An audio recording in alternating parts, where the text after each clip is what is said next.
श्री उर्वीता 16वां श्लोक। मम रूपाश्रेवी त्वम् अतः तत् कथयामि ते लोकोपकारकः प्रश्नो न केनापि कृतः पुरा। शिव जी कहते हैं कि हे देवी, तुम मेरा ही स्वरूप हो, इसलिए यह रहस्य तुमको कहता हूँ। तुम्हारा यह प्रश्न लोक का कल्याण कारक है। ऐसा प्रश्न पहले कभी किसी ने नहीं किया है। माता पार्वती का जो गुरु महात्मा सुनने की जिज्ञासा थी, उस जिज्ञासा के प्रत्युत्तर में भगवान शिव जी अपने हृदय में अत्यंत आनंदित होते हुए अपनी निगाहों से अपनी करुणा कृपा प्रेम को वर्षाते हुए, इसके पहले उन्होंने कहा था, यह जो रहस्य है इसको कहना उचित नहीं है, फिर भी तुम्हारी भक्ति देख करके यह रहस्य कहता हूँ। वहां पर उन्होंने भक्ति को माता पार्वती की पात्रता कहा था, और आज क्या कह रहे हैं कि मम रूपास देवी तुम, कि भक्ति से पात्रता की शुरुआत होती है। और मम रूपास देवी तुम, यह पात्रता का चरमोत्कर्ष है। प्रेम और श्रद्धा के साथ आपने शुरुआत किया, और जिस क्षण आप अपना अहम गुरु तत्व में रख करके अपने को गुरु तत्व ही अनुभव करने लग जाते हैं, उस समय ऐसा कोई भी रहस्य नहीं होता जो ऐसा अनुभव करने वाले शिष्य पर गुरु जी खोल ना दें। क्यों? क्योंकि ऐसा शिष्य तो अहंकार रहित है, और जो अहंकार रहित होता है उसके पराभव की संभावना ही नहीं है। क्यों? क्योंकि गिरेगा कौन? कोई होगा तब तो गिरेगा। अचल कभी गिरता है क्या? अबदल कभी बदलता है क्या? अच्युत क्या कभी अपने पद से च्युत होता है? माता पार्वती का वही अनुभव है कि वही शिव तत्व से अखंड रूपमय हूँ। देखिए, जो मन है वो भक्ति से पूर्ण है। सबसे पहले शिव जी ने उनके मन को देखा है, और ये जो बुद्धि है वह स्वरूप के ज्ञान के निश्चय से पूर्ण है। ये दूसरी पात्रता है। देखिए, पहली पात्रता का वर्णन नहीं है। पहली पात्रता तो उनके अथ से नम्र मुख से ही कही गई है। दूसरी पात्रता भक्तिपूर्ण मन से कही गई है, और तीसरी पात्रता ज्ञान के निश्चय से कही गई है। पहली पात्रता में आता है कि आपका जो शरीर आदि है वो आपके जो गुरु हैं, आपके जो इष्ट हैं, उनकी सेवा में लगा रहे। तो माता पार्वती तो कितनी बड़ी सती है ना, पार्वती परा साध्वी, तो उनका शरीर, उनका मन आदि तो उन्हीं में सदैव रत रहता है। उनकी सेवा में कहाँ कमी हो सकती है। दूसरी पात्रता में मन आता है कि मन की संपूर्ण भावनाएं वह सब अपने इष्ट गुरु पर ही समर्पित है। तीसरी पात्रता बुद्धि की है कि बुद्धि भी जो हमारे गुरु और इष्ट का स्वरूप है उसको अंगीकार करके वही रूप हो जाए। और ऐसा माता पार्वती ने अपनी तीनों पात्रताएं संजोली हैं। और जब तीसरी पात्रता आती है तब ऐसा कोई रहस्य नहीं बचता जो उनके लिए रहस्य रखा जा सके। क्योंकि रहस्य भी किसी का इंतजार करते हैं कि मुझको भी तो कोई प्रकाशित करने वाला है, मुझको भी तो कोई जानने वाला है, नहीं तो हम अज्ञात शून्य रूप ही हो जाएंगे। भाई भोजन की महत्ता कब तक है? कोई खाए तब तो महत्वपूर्ण है ना। भाई जो खजाने पड़े होंगे, जो जमीन के अंदर दबे पड़े होंगे, कहीं उनका कोई मूल्य है क्या? कोई उनको संभाल के लॉकर में रखता है क्या?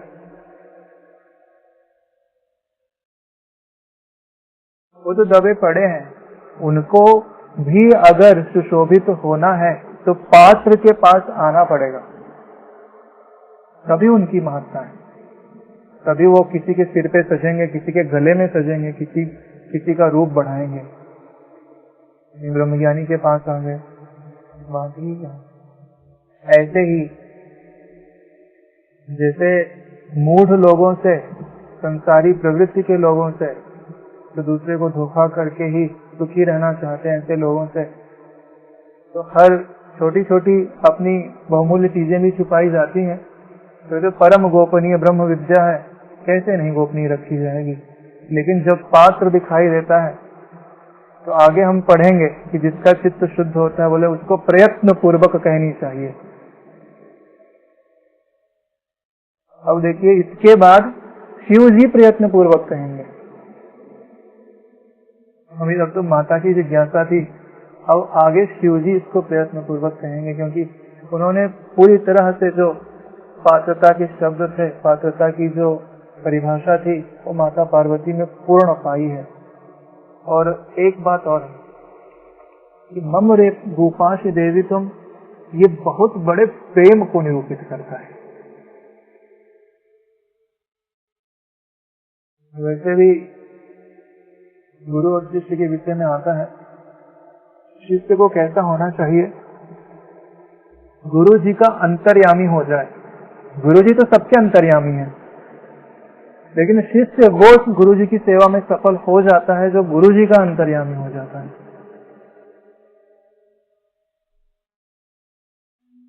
गुरु जी के मन को पढ़ने वाला हो जाता है।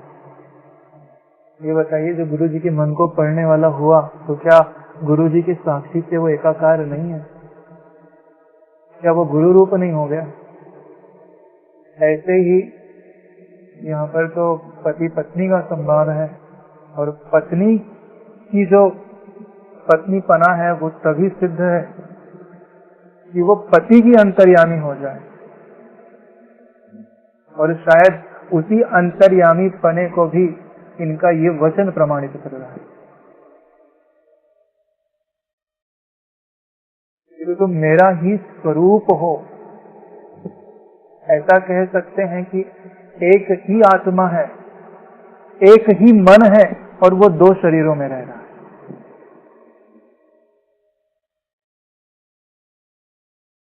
एक के चित्त में होने वाला स्फुरना दूसरे के चित्त में भी प्रकाशित है, दूसरे के चित्त में होने वाला स्फुरना पहले वाले के चित्त में भी प्रकाशित है।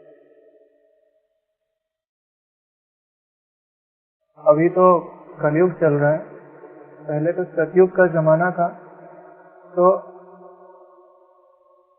आपके विषय में अभी तो आपके मन में दिन भर में कितने विपर्य विचार आके चले जाते थे। पहले अगर जो सती गिनी जाती थी कि जब से वो पति स्वीकार करती हैं तब से उनका मन भी उनसे चलित नहीं होता, और वो क्योंकि ऐसा जमाना था कि एक के मन की बातों को दूसरे वाला समझ सकता था, जान लेता था। इतनी बड़ी पात्रता संजोना पड़ता था। शायद उसी के सर्वोत्कृष्ट उदाहरण माता पार्वती और शिव जी हैं, जो एक दूसरे से एक रूप ही है। वैसे भी देखा जाता है अर्धनारीश्वर का रूप भगवान शिव जी का दिखाई देता है। प्रेम की पूर्णता है और ज्ञान की संपूर्णता है, तो इनमें ही दिखाई देती है। जब एक ही रूप है तो ऐसा कौन सा रहस्य होगा जो गोपनीय रखा जा सके। इसलिए करेंगे अतः तुम कथयामि ते, इसलिए तुमको कहता हूँ। लोकोपकार कह प्रश्नो न केनापि कृतः पुरा, जो संपूर्ण लोगों का उपकार करने वाला है, उनको ऊपर उठाने वाला है, उनको कल्याण की ओर ले जाने वाला है, उनको दुखों से छुड़ाने वाला है, उनको सर्वज्ञता प्रदान करने वाला है, उनके मन के मल को हरने वाला है, उनको गुरु रूप से एक करने वाला है। ऐसा जो प्रश्न था वो पहले कभी मुझसे किसी ने किया नहीं। क्यों नहीं किया?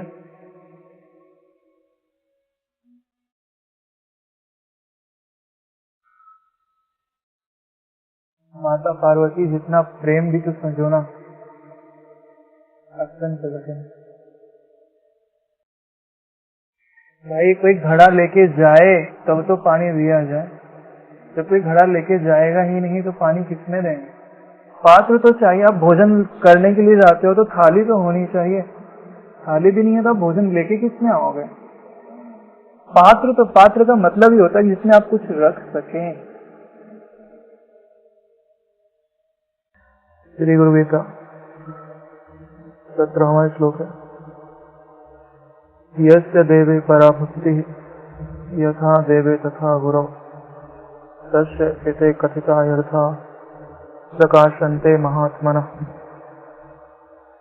शिव जी कहते हैं जिसको ईश्वर में उत्तम भक्ति होती है और जैसी ईश्वर में भक्ति है वैसे श्री गुरुदेव में होती है, तो ऐसे ही महान आत्माओं को जहाँ पर गुरु स्वरूप के बारे में कही गई बातें यथावत प्रकाशित हो जाती हैं। माता पार्वती जी की जिज्ञासा के संदर्भ में जब शिव जी कहना प्रारंभ करते हैं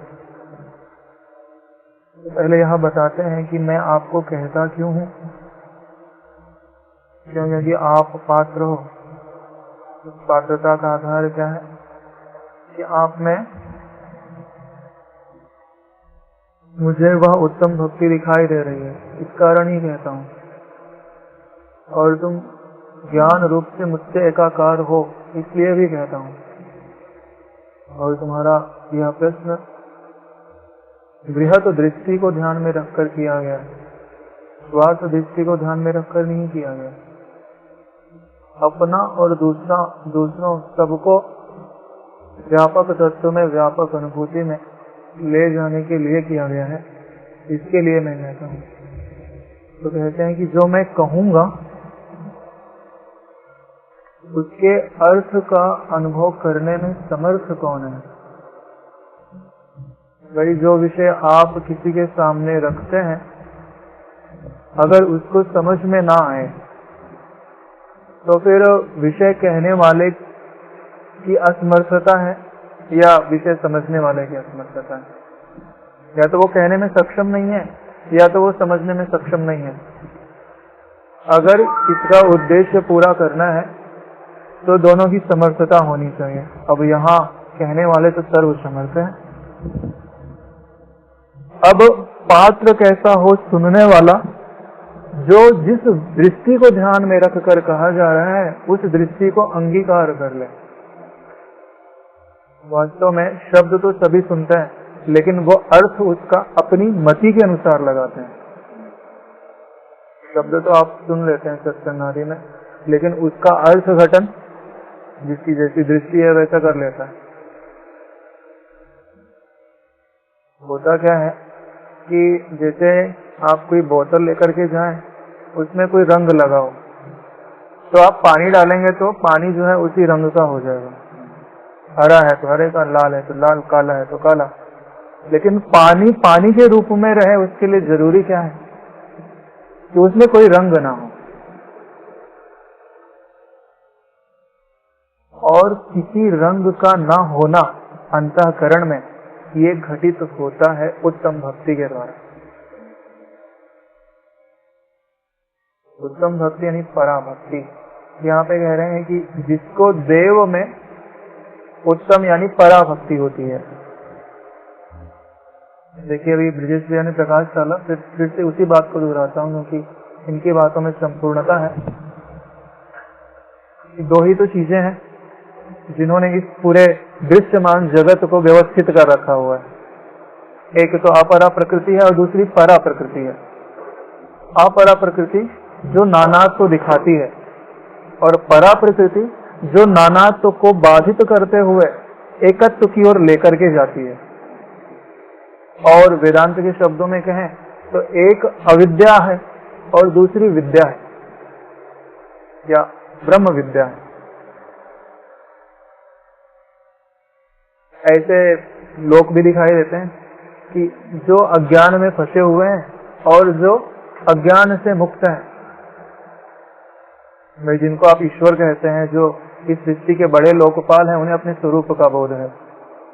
तभी उन्होंने बड़े बड़े कार्य संपादन करने के लिए, सृष्टि आदि की परंपरा को चलाने के लिए, उत्पन्न करना, स्थिति करना और प्रलय करना। भाई सूर्य से आपको प्रकाश मिलता है, इनके भी देवता आत्मज्ञानी है। चंद्र से औषधियां पुष्ट होती हैं, ये भी आत्मज्ञानी है। जो सबको नियमित रखते हैं वो यम भी आत्मज्ञानी है। तो बड़े बड़े लोकपाल यानी ये परा प्रकृति इस विश्व का सामंजस्य बनाए रखती है और वो आपको नीचे से ऊपर की ओर लेकर के जाने के लिए प्रेरित करती है। परा यानी एकत्व, एकत्व में ही उत्तमता है और नानात्व में ही नीचता है। भाई जो टुकड़ों में बट जाता है उसका मूल्य घट जाता है। जिस मूर्ति को आप गढ़िए, अगर वो टूट जाए तो सड़क पे पत्थर की जरा फेंक दी जाएगी। अगर गढ़ दी गई तो ईश्वर की मूर्ति है तो मंदिर में पूजा चढ़ेगी, लोग उसके सामने सिर झुकाते हैं। परा और अपरा में यही अंतर है। परा एकत्व है और अपरा विखरत्व है। जो विखर गया वो मूल्यहीन है। अब यहाँ पे कहते हैं कि देव में उत्तम भक्ति का क्या अर्थ है। वास्तव में अभी कलयुग चल रहा है। देव आदि की परंपरा, मंदिर आदि की परंपरा का जो शुरुआत है वो द्वापर युग आदि से माना जाता है। उसके पहले मंदिर या देव आदि की उपासना नहीं मत की जाती थी। जब ब्रह्म ज्ञानियों को समझने की, उनकी ऊंचाई को समझने की क्षमता कम होने लगी, लोगों की दृष्टियों में वो सामर्थ्य नहीं रही कि उनको समझ सके, उनके प्रति श्रद्धा रख सके, तब देवता आदि बना दिए गए, उनकी मूर्तियां स्थापित कर दी गई कि पहले इनके प्रति श्रद्धा रखें और जब ऐसी पात्रता संजो लें अपने हृदय में, तब उनको ब्रह्म ज्ञानी का सानिध्य मिले, तब वो उनकी कदर करेंगे और ब्रह्म ज्ञानी को भी अनुकूलता होगी और इनको भी जो उनसे मिलेगा वो बच जाएगा। तो शास्त्र आदि की भी वैसी ही रचना की गई। तो इस धरती पर जो देव अवतरित होते हैं, राम जी आए, कृष्ण जी आए, इनका अवतरण होता है और शिव जी का है वर्णन, जैसे शिव पुराण आदि में। तो इन पुराणों के माध्यम से जब आप पढ़ते हैं तो देवताओं का वर्णन कैसे किया जाता है, पहले माया विशिष्ट चेतन के रूप में किया जाता है।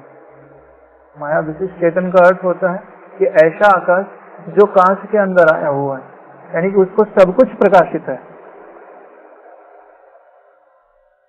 जो त्रिकालज्ञ है। कृष्ण जी आते थे तो चतुर्भुज हो जाते हैं,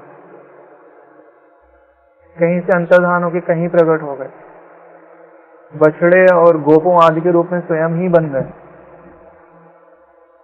कनिष्ठिका उंगली पे गोवर्धन पर्वत उठा लिया, बड़े बड़े राक्षसों को बिना किसी हथियार के, चक्रासुर को तो पैर से, जब छोटे से बच्चे हैं तभी मार दिया। ऐसी सामर्थ्य जब आप सुनते हैं, ऐसी सामर्थ्य से युक्त जो ईश्वर है उसके प्रति अपने आप श्रद्धा होने लगती है कि ये समर्थ है और मुझे समस्त दुखों से छुड़ा सकता है। तो जब ऐसे देवताओं के प्रति पुराणों से वर्णित जो उनकी माया विशिष्टता है सुन करके जब श्रद्धा हो जाती है और धीरे धीरे यह समझ बैठ जाती है कि भाई संसार के दुख मिटाते गए और वो बनते गए, इनकी परंपरा का अंत नहीं है। तो ऐसा कोई उपाय किया जाए कि सदा के लिए सारे दुख मिट जाएं। तब उन्होंने कहा कि भाई वो तो पराभक्ति अपराभक्ति को छोड़ करके, यानी संसार की मुसीबतों या संसार की उलझनों को समाप्त करना छोड़ करके शाश्वत को सिद्ध कर लिया जाए, तब हम अपरास है, यानी ये चाहिए छोड़ करके जिससे ये चाहा जाता है, जो इन सबको देते हैं वो मिल जाते, सब अपने आप मिल जाएंगे। तो बोले उनको ही क्यों ना प्राप्त कर लिया जाए। जब उनको प्राप्त करने के लिए ही उनकी उपासना करते हैं तब वो पराभक्ति कहलाती है। और जब ऐसी भक्ति से हमारा हृदय समन्वित होता है तब वो प्रेरणा करके आपको आत्म यानी गुरु की तरफ लेकर के आता है। तो दीक्षा लेने के समय होता है तो बापू जी कहते हैं कि भाई ये जो देवता है, 5 देवता है, बोले कि इनकी उपासना करने वाला ब्रह्म ज्ञानी गुरु की ओर आ ही जाता है। और उन्हीं के अंदर वो पात्रता है जो ब्रह्म ज्ञानी गुरु को समझ सकता है, उनके प्रति श्रद्धा रख सकता है। इसीलिए कहा गया है कि जैसी उत्तम भक्ति यानी पराभक्ति देवता में हो और वैसी ही भक्ति गुरु जी में हो, तभी यहाँ पर कही हुई बातें उस महात्मा को प्रकाशित होगी। महात्मा शब्द लिखा हुआ है, क्यों लिखा हुआ है? क्योंकि ऐसी पराभक्ति जिसके हृदय में है, भाई आत्मा तो सभी है, आत्मा कौन है? चीटी में भी आत्मा है, लेकिन उसे महान आत्मा नहीं कहा जाता। महान आत्मा उसको कहा जाता है जो ब्रह्म विद्या को अपने हृदय में अनुभूत करने की पात्रता संजो लेता है, और वो पात्रता है गुरु जी में पराभक्ति का होना। बिना भक्ति के हुए कोई भी अर्थ, कोई भी शब्द केवल शब्द रहता है, वो अर्थ के रूप में प्रकाशित नहीं होता। अगर बिना उत्तम भक्ति के, बिना गुरु जी के में भक्ति के सारे अर्थ, सारे शब्द अपने यथावत अर्थ में प्रकाशित हो जाते तो शायद भगवत गीता पढ़ाने वाले प्रोफेसर ब्रह्मज्ञानी हो जाते, शायद वेदांताचार्य की उपाधि लेने वाले ब्रह्मज्ञानी हो जाते, शायद ब्रह्म सूत्र को पढ़ने पढ़ाने वाले ब्रह्मज्ञानी हो जाते। लेकिन ये शब्द अपनी यथावत तात्विक अर्थ को तभी आपके हृदय में प्रकाशित करते हैं जब आपको यह प्रदान करने वाले गुरु में परमात्म बुद्धि पक्की होती है, उनके प्रति पराभक्ति होती है, यानी उनसे हम उनको ही चाहते हैं, तभी ये शब्द अपने मूल रूप में आपके हृदय में उत्पन्न होते हैं, अपना अर्थ धारण करता है। ऐसी पात्रता होती है तो कभी कभी गुरु जी की निगाह मात्र से भी काम बन जाता है, उनको कहने की भी जरूरत नहीं पड़ती।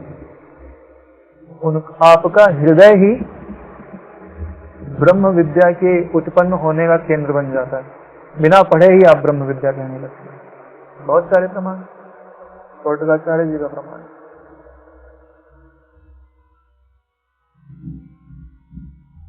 पात्रता सहित प्रयास, पात्रता भी हो और प्रयास भी हो, पूर्णता आ ही जाती है।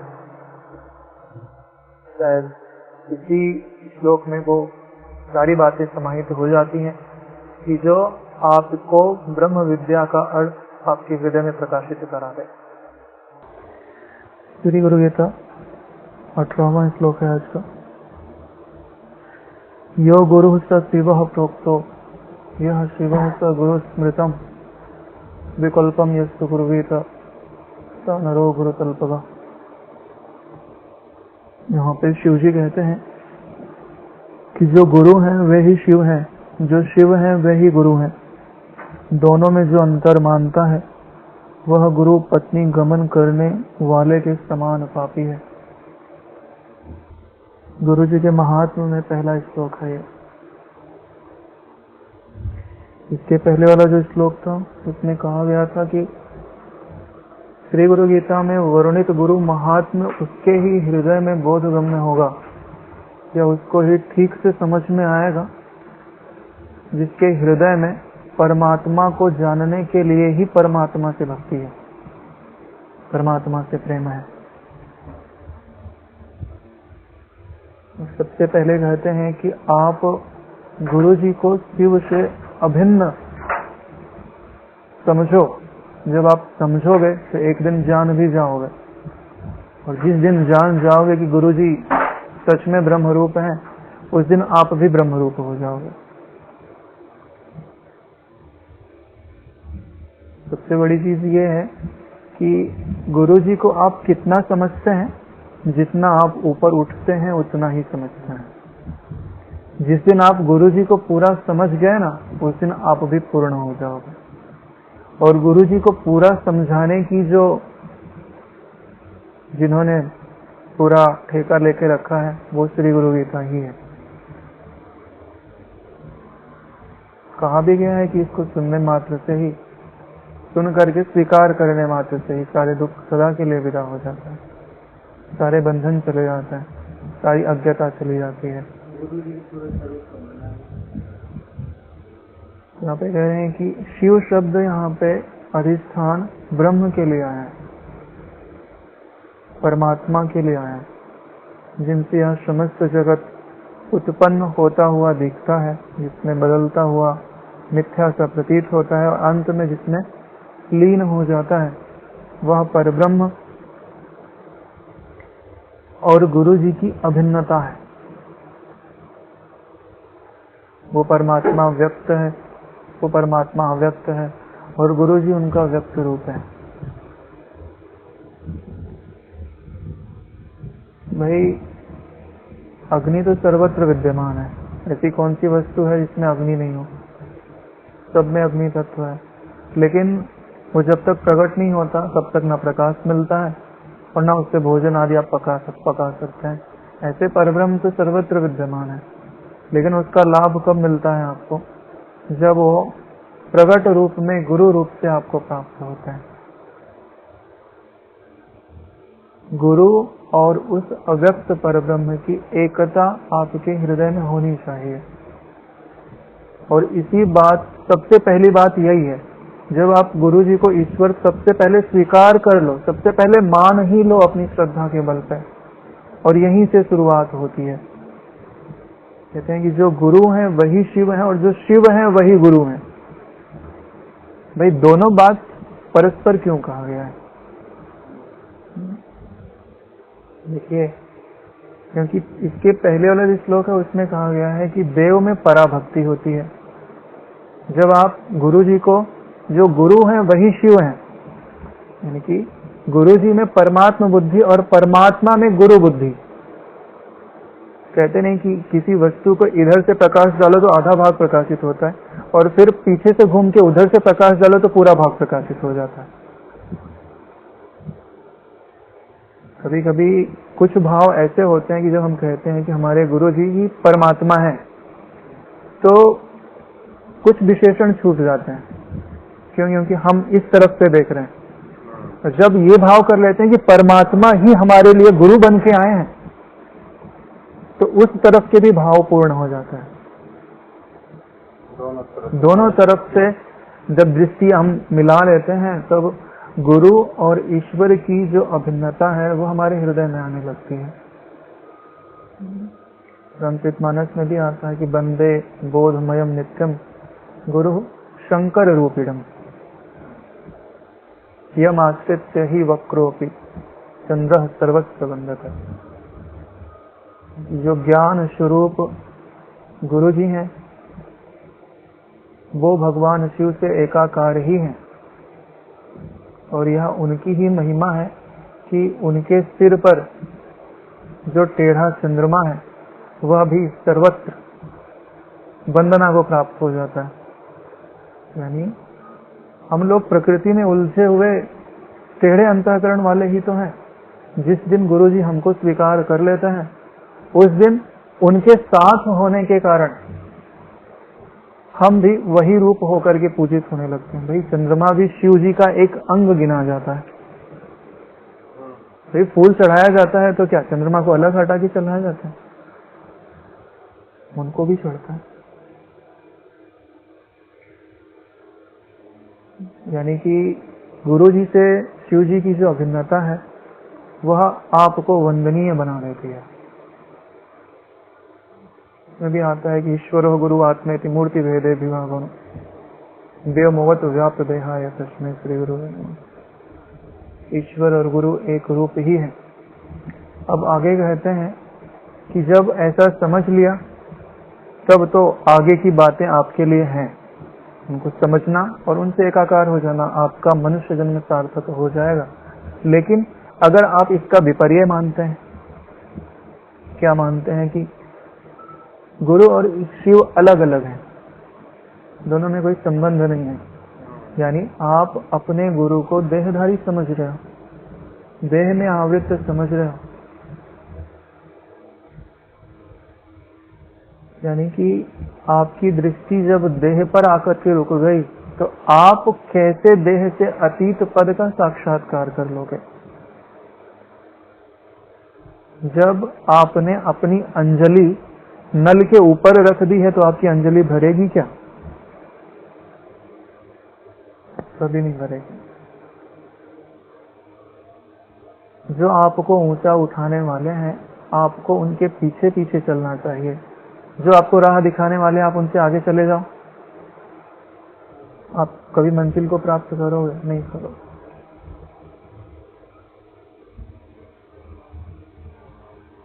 गुरु जी को ईश्वर से अलग करने का यही मतलब होता है। देखिए, हम किसी की शरण क्यों लेते हैं? क्यों? क्योंकि हमें पता है कि वो समर्थ है। समर्थ नहीं है तो उसकी शरण लेने का क्या फायदा? आपको जब वो मुसीबतों से छुटकारा नहीं दिला सकता है तो उसकी शरण लेने का कोई फायदा नहीं है। ऐसे ही जब आपको आपके गुरु परब्रह्म रूप में, सर्व समर्थ रूप में, ईश्वर रूप में स्वीकार नहीं है तो फिर वो आपको कुछ लाभ दे भी नहीं सकते। क्यों? क्योंकि आपने मान्यता ही ऐसी बना के रखी है। कहते हैं ऐसी जो दृष्टि रखता है वो गुरु पत्नी गमन करने वाले के समान पापी है। देखिए, यहाँ पे गुरु जी की पत्नी से क्या तात्पर्य है? ब्रिजेश ने बहुत बढ़िया बताया कि गुरु जी अगर पर ब्रह्म रूप है, शिव रूप है, तो शिव और शक्ति एक दूसरे से अभिन्न ही है। चुंबक और चुंबकत्व तो दोनों अलग अलग चीजें नहीं है। परमात्मा और प्रकृति दोनों अलग अलग वस्तुएं नहीं है। भाई शिव जी का आप रूप देखते हैं तो कैसा देखते हैं? अर्धनारीश्वर का देखते हैं। आधा भाग उनका स्त्री का है और आधा भाग पुरुष का दिखाई देता है। यानी कि जो अव्यक्त परमात्मा है और उस अव्यक्त परमात्मा की जो अभिव्यक्ति है वही आद्य शक्ति के माध्यम से प्रकट होती है। अब देखिए, एक सूरज है, अगर आप सूरज की ओर मुख करिए तो आपको प्रकाश ही प्रकाश है। ठीक? अगर आप सूरज की ओर पीठ कर दीजिए तो अंधकार ही प्राप्त होगा।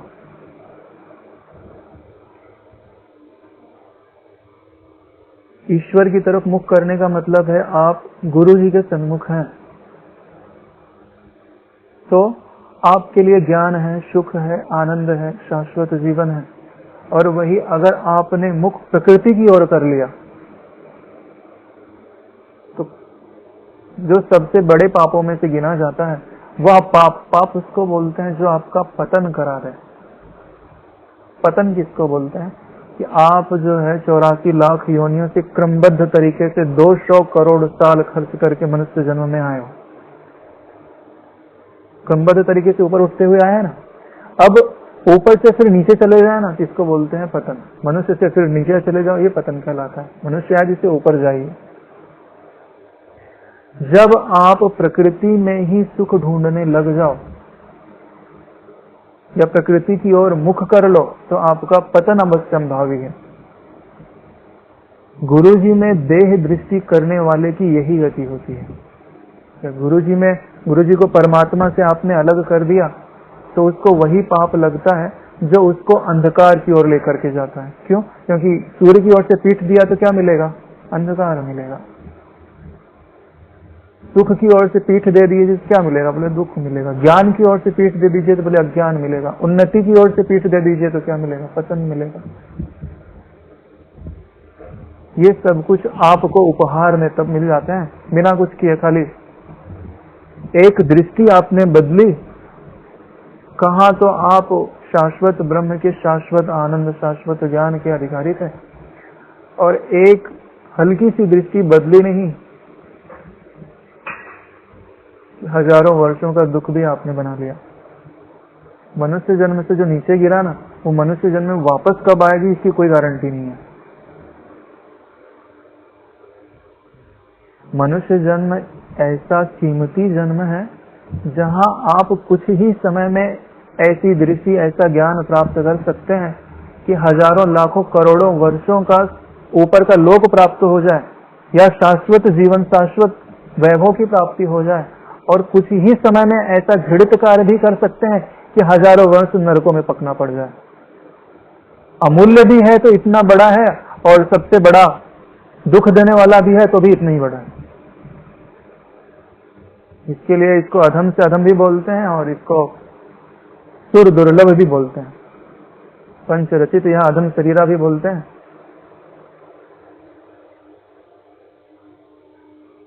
शायद यही इस श्लोक का तात्पर्य है कि हम अपने गुरु जी को ईश्वर रूप, और यह भी समझें कि उस ईश्वर ने करुणा करके ही गुरु रूप में अवतरित होकर के हमें अपनी और अपनी गोद में स्थान देने के लिए ऐसा रूप धारण किया हुआ है।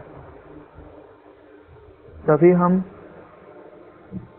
पुण्य की ओर अग्रसर होंगे, श्रेय की ओर अग्रसर होंगे। और जब हम ऐसा नहीं करते हैं तो हम परमात्मा से विमुख होने का पाप करते हैं, और वही हमारे पतन, अंधकार, दुख आदि का कारण होता है। गुरु ये 19, 20 और 21वां श्लोक है।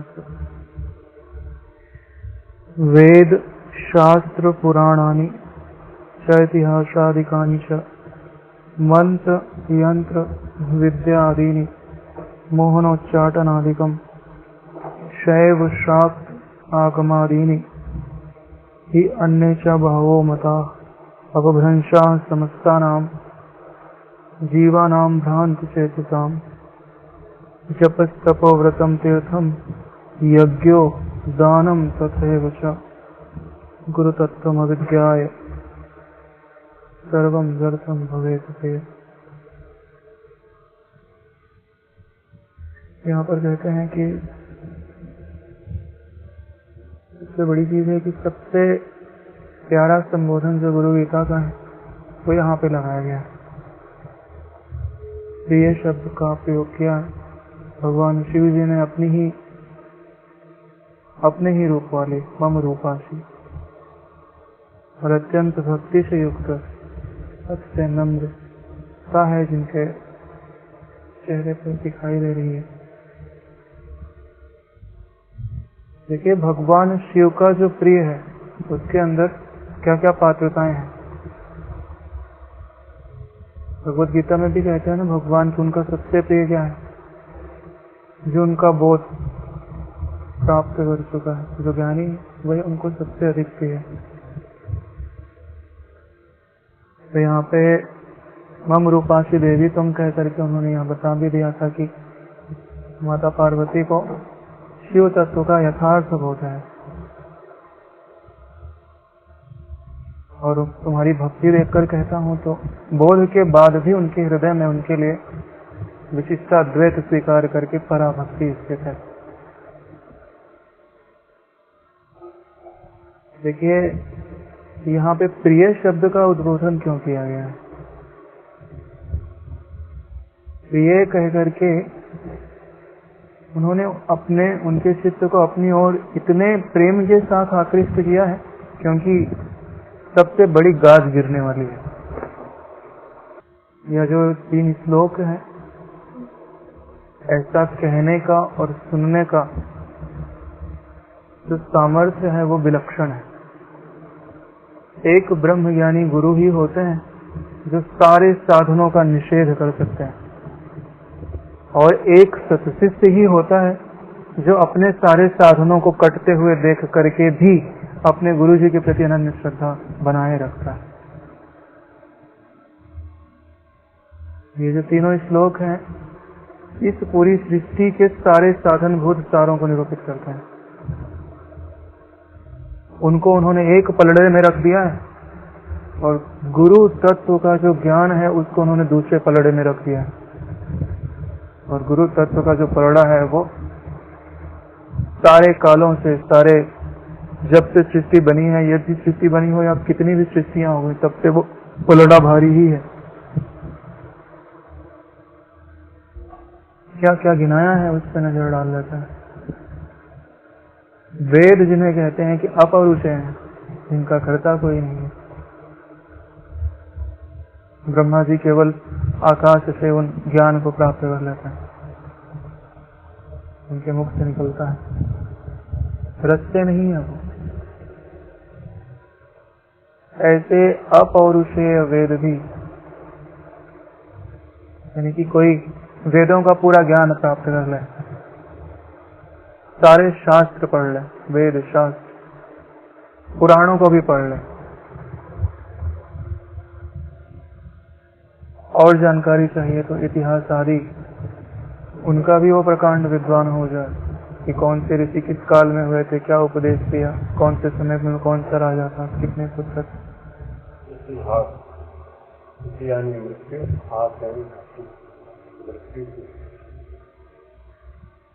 इतिहास मरे हुओं को जिंदा कर देता है।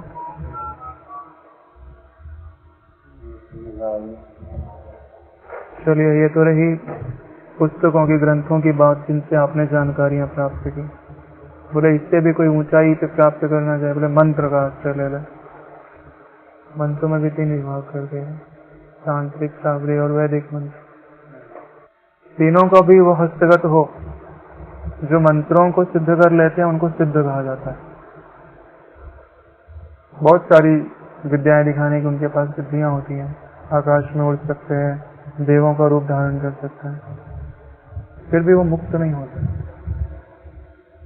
परिच्छिन्नता उनकी बनी रहती है। फिर आगे कहते हैं कि यंत्र, अभी तो यंत्र का युग ही है, दिखाई दे रहा है कि यंत्र में क्या सामर्थ्य है। पहले के समय में कोई कल्पना नहीं कर सकता था कि भाई एक छोटा सा यंत्र होगा और उसमें आप दूसरी जगह क्या हो रहा है आप देख लेंगे तुरंत। कल्पना ही लगती थी, बचपन में हम लोगों को भी कल्पना लगती थी। ऐसे बहुत सारे यंत्रों का वो ज्ञाता हो जो आश्चर्य को भी आश्चर्य करा दें, ऐसी विलक्षणता उपस्थित कर दें। बोलते हैं उससे भी, उसके बाद विद्या आता है। भगवान श्री कृष्ण ने 64 विद्याएं प्राप्त की थी। 64 विद्याओं में संसार की भी विद्याएं हैं और दैविक विद्याएं भी हैं। गहने बनाना, फूलों की माला बनाना, श्रृंगार करना, अदृश्य हो जाना, रूप बदल लेना, बहुत सारी विद्याएं हैं उनके अंदर। बोले ऐसी सारी विद्याओं का वो ज्ञाता हो, दूसरे को अपने वश में करने की कला उसको आती हो, मोहन करना आता हो। उच्चाटन आदि जो विद्याएं हैं, यानी कि कहीं पर जाकर के नहीं, शत्रु का मारण यहीं पे किया और वो उसकी वहां पे मृत्यु हो गई, ऐसी भी विद्याएं। तो यह उच्चाटन आदि विद्याएं भी उसको प्राप्त हो। चलो, ये तो बात और की रही। अब देवताओं की उपासना की बात आती है, तो बोले कि वो शैव हो, शिव जी को मानने वाला हो, शिव जी की उपासना करने वाला हो, शाक्त हो, शक्ति की उपासना करने वाला हो। आगम, जिसमें तंत्रों की उपासना है, तंत्रों के मंत्रों का समूह इसमें लिखा हुआ है, उन्हें आगम कहते हैं। आगम आदि जितने भी मत हो सकते हैं, और इनके अलावा भी जो दूसरे मत हैं, ये सब जितना हम लोगों ने अभी चर्चा किया, नाम लिया है, आदि लगा करके उन्होंने बाकी सबको भी इसी लाइन में खड़ा कर दिया है। बोलते हैं कि इन सब का ज्ञान हो, प्रकांड विद्वान हो, एक भी शब्द न छूटा हो, इन सबको जानता हो। हाँ, कह सकते हैं भाई, रावण कह सकते हैं, बढ़िया उदाहरण ढूंढा इन्होंने। रावण कह सकते हैं, हिरण्यकश्यप कह सकते हैं। अपभ्रंसा समस्ता नाम जीवा नाम भ्रांत चेतसाम। कहते हैं कि ये सब जो बातें हैं, भ्रांत चित्त वाले जीवों को पथभ्रष्ट ही करने वाली है। भ्रांत चित्त वाले जीवों को भाई कोई अग्नि की तरफ जा रहा हो, ठीक है, वहां पे अग्नि जल रही है और यहाँ से वो जा रहा है। अगर आप उसकी गति को बढ़ाते हैं तो क्या होगा? जल्दी मृत्यु को प्राप्त होगा। जिसकी दिशा गलत है उसको बल दे करके, उसको सामर्थ्य दे करके, उसकी गति को बढ़ा करके आप उसका पराभव जल्दी करा रहे। एक तो भ्रांत है और उसके बाद अगर उसको सामर्थ्य दे दी जाए, जैसे बंदर के हाथ में तलवार दे दी जाए, क्या करेगा वो? अपने ही अंग काटेगा। यही हाल है।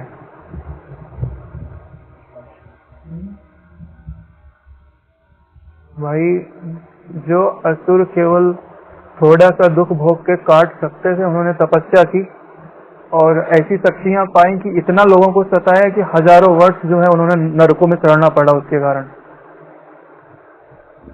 फल क्या रहा उस सब का? एक तो कष्ट सहने में उन्होंने तप किया और फिर उसके बाद उस कर्मों को भोगने के लिए और ज्यादा। यही होता है। क्यों? क्योंकि भ्रांत चित्त है। जो जानना चाहिए था, जो समझना चाहिए था, जो सच में इष्ट है, जो सच में श्रेय है, जो सच में कल्याणकारक है, उसकी ओर नहीं गए। केवल अहंकार के आश्रित होकर के अहं को पोषित करने का ही यत्न किया।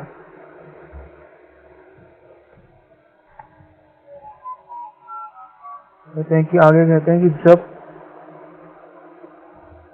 तप, व्रत, तीर्थ, यज्ञ और दान, ये सब तो अत्यंत सात्विक है, तो हृदय को शुद्ध करने वाला है। किसी को उपदेश दिया जाता है तो इन्हीं सब चीजों का दिया जाता है कि आप तप करिए, जप करिए, दान दीजिए, यज्ञ करिए, व्रत करिए, तीर्थ में जाइए। बोल रहे हैं कि गुरु तत्व को जाने बिना ये सब व्यर्थ हो जाता है। व्यर्थम भवेत् प्रिय, सर्वम व्यर्थम, सब कुछ व्यर्थ हो जाता है। व्यर्थ होने का मतलब ऐसा नहीं समझना चाहिए कि इनका कुछ फल नहीं होता। व्यर्थ का मतलब है कि जो फल मिलेगा वो भी व्यर्थ हो जाएगा।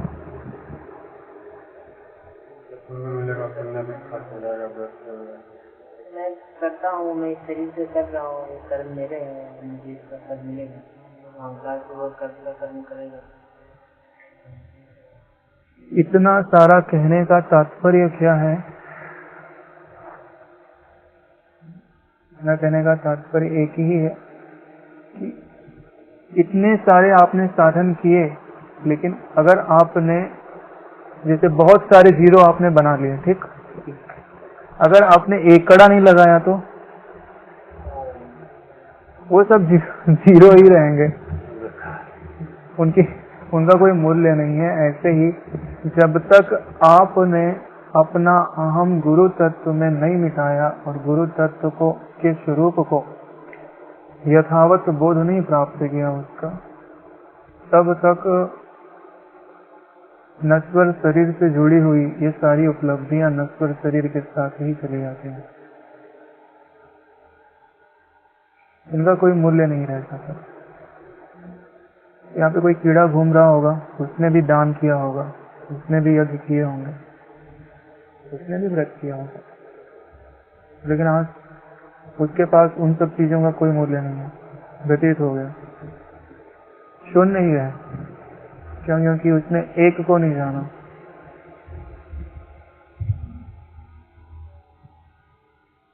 आपके पास अगर रखने का आधार ना हो तो आपके पास होने वाली वस्तुओं का कोई मूल्य नहीं है। आप एक ऐसे पेड़ पे चढ़ जाइए जिसमें बहुत सारे फल लगे हों और आपके पास कोई जेब नहीं है,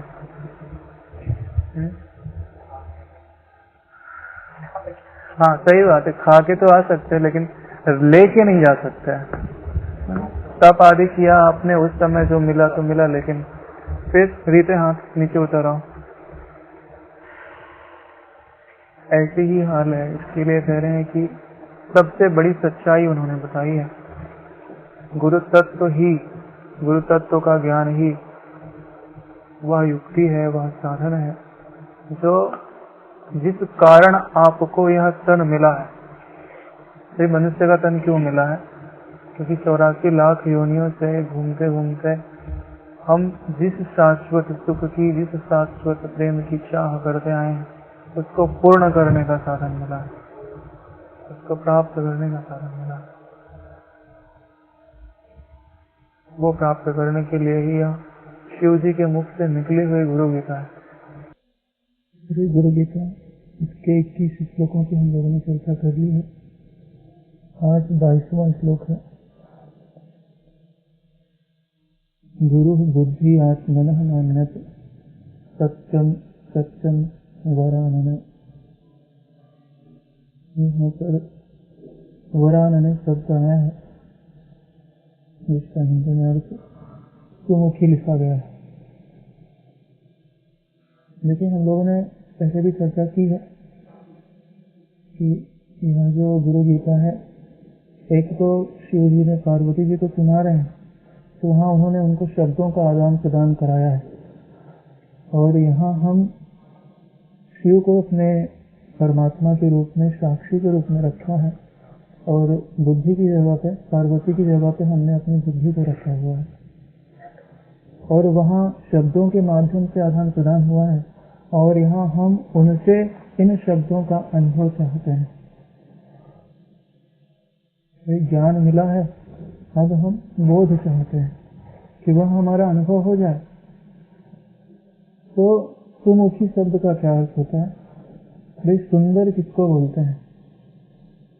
सुंदर इसको बोलते हैं कि जिसको देखते ही आपका चित्त द्रवित हो जाए, जिसको सुनते ही आपका चित्त द्रवित हो जाए, जिसको चखते ही आपका चित्त द्रवित हो जाए, वह दृश्य, वो वस्तु है, वो शब्द सुंदर कहे जाते हैं। अब ये बताइए कि परमात्मा ने जिसको सुमुखी कहा, यानी परमात्मा का चित्त किसको देखकर द्रवित हो जाता है?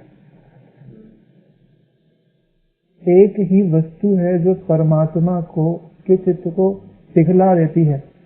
वो क्या है? वो है उनके प्रति अगाध प्रेम। यानी ये जो गुरु गीता का ज्ञान है, इसको सुनने का अधिकार किसको है? बोलते हैं कि अगाध प्रेम से संयुक्त जो बुद्धि है, इसका प्रमाण क्या है? बोलते हैं यह मैं तुम्हारी भक्ति देख कर कहता हूँ। यह सुमुखी शब्द का प्रमाण है। सुमुखी उन्होंने क्यों कहा है? परमात्मा की नजर में जो सुंदर है, वो सच में कितना सुंदर होगा, कितनी सुंदर होगी। यानी बुद्धि जब सुमुखी होती है, यानी बुद्धि के अंदर वह इतना प्रेम जब संयुक्त हो जाता है कि परमात्मा का चित्त द्रवित हो सके, तभी परमात्मा का अनुभव उस बुद्धि में ऐसे आता है कि वो ऋषभमया बन जाती है। कि परमात्मा की नजर में सुमुखी का मतलब है भक्ति संयुक्त बुद्धि, जिसको भक्ति में दो चीजें मिली होती हैं, एक होती है श्रद्धा और दूसरा होता है प्रेम। यानी अब जो कहेंगे उसको वो यथावत स्वीकार कर लेगी, और करने के साथ बोले चाहिए भी क्या उसको? बोले चाहिए तो आप ही चाहिए। श्रद्धा भी उन्हीं पे ही है और प्रेम भी उन्हीं से है, इसी को भक्ति कहते हैं। तो फिर आगे कहते हैं कि आत्मा में गुरु बुद्धि के सिवाय कुछ भी सत्य नहीं है। वे इतना कहने से संतोष नहीं होगा, एक बार और कहा कि सत्य नहीं है। तो दो चीजें हैं कि भाई एक आत्मा शब्द क्यों बनाया गया? जो परमात्मा शब्द था, सब जगह जो व्याप्त आकाश है वो महाकाश कहलाता है, और एक घड़े की हमने आकृति बना दी, वो महाकाश ही था। एक घड़े की हमने आकृति बना दी तो वो घटाकाश कहलाने लगता है। इस सर्वव्याप्त जो चैतन्य है वो परमात्मा कहलाता है, और एक देह की आकृति में आया हुआ जो चैतन्य है वह भी उससे अभिन्न ही है, लेकिन एक आकृति में हमने उसकी परिच्छिन्नता जान ली, माना हुआ है तदात्म्य के कारण, वह आत्मा शब्द से कहा जाता है। देखिए, शिव जी के साथ साम्यता तो उन्होंने पहले ही बता दी है, परब्रह्म के साथ साम्यता उन्होंने पहले ही बता दी है, और फिर अब उन्होंने आत्मा के साथ साम्यता क्यों कही है? कि सबसे पहले हम गुरु जी के सामने जाते हैं तो गुरु जी हम गुरु जी को एक आकृति नहीं देखते हैं ना, कि 2 हाथ हैं, 2 पांव हैं, एक मनुष्य जैसी आकृति दिखती है। फिर उनसे हमें सत्संग आदि प्राप्त होता है, तब हम समझना प्रारंभ करते हैं कि गुरु जी का स्वरूप क्या है। तो गुरु जी का जो स्वरूप है उससे हमको पूरे आत्मज्ञान की उपलब्धि हो जाए, उसके लिए क्या करना चाहिए, उसके लिए ये श्लोक है कि आत्मा शब्द को समझिए।